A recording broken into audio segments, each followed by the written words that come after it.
Ya, kalau saya sih sudah sejak saya jadi bupati udah biasa ya diancam dibunuh, diancam diculik, diancam apapun dan itu kan bagian dari dinamika risiko seorang pemimpin. Kalau pemimpinnya banyak melakukan langkah-langkah yang dianggap merugikan beberapa pihak, ya pasti ada orang yang tidak suka. Dan orang tidak suka itu bisa jadi ada dua, satu serius, kedua iseng.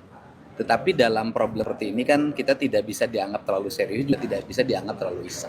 Ya nanti saya mau kaji lah apa yang harus saya lakukan terhadap ancaman-ancaman seperti ini. Apakah harus lapor atau tidak dilaporkan? Nanti saya lihat, saya pelajari dulu untung dan ruginya langkah-langkah yang saya lakukan. Akan ada pengamanan lebih ketat nggak Pak untuk? Enggak lah, saya biasa aja. Saya mempercayakan diri bahwa rakyat Jawa Barat melindungi saya. Dan saya mempercayakan diri juga ajudan atau tim pengamanan dari Polda Jabar yang selama ini nempel di saya sudah relatif cukup. Ini laporan, akan ada laporan Pak Polda Jabar Pak. Ya, nanti kita pelajari. 2 hari ini saya mempelajari perlu lapor atau tidak. Pak, apakah dengan adanya ancaman ini akan memperlihatkan diri aktif? Enggak lah, saya terus. Buktinya kemarin saya datangin ke Kampung Preman, ke Depok. Artinya saya tuh nggak akan terpengaruh oleh ancaman siapapun. Saya akan terus tegak lurus, bekerja, kemudian menurunkan atau bila perlu Jawa Barat zero premanisme, kemudian terus bekerja membenahi lingkungan, kerja menutup tambang-tambang ilegal, dan bekerja untuk mengevaluasi berbagai perizinan yang merugikan lingkungan di Jawa Barat. Kebijakan hibah Pak. Kenapa? Jadi begini, ya kan?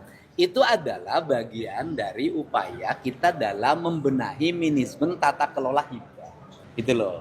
Tata kelolanya bagaimana? Tuh, agar hibah ini tidak jatuh pada pesantren yang itu-itu juga. Yang kedua, tidak jatuh hanya pada lembaga atau yayasan yang memiliki akses politik saja. Gitu loh. Artinya punya akses terhadap DPRD, punya akses terhadap gubernur. Nah, makanya kan tadi saya udah rapat tuh dengan Kemenak Guru Jawa Barat. Ke depan kita akan mengarahkan pada distribusi rasa keadilan. Kita akan mulai fokus membangunkan madrasah-madrasah, sanawiyah-sanawiyah yang mereka tidak lagi punya akses terhadap kekuasaan dan terhadap politik. Jadi pertimbangannya nanti pembangunan sarana dan prasarana pendidikan yang di bawah Kemenak itu pertimbangannya nanti pertimbangan teknis dan pertimbangan kebutuhan, kan pertimbangan politik. Karena selama ini bantuan-bantuan yang disalurkan kepada yayasan-yayasan pendidikan di bawah Kemenak selalu pertimbangannya politik. Ada kalau dibuka itu malah jadi rame malah. Coba ada yayasan yang terimanya 2 miliar, 5 miliar. Ada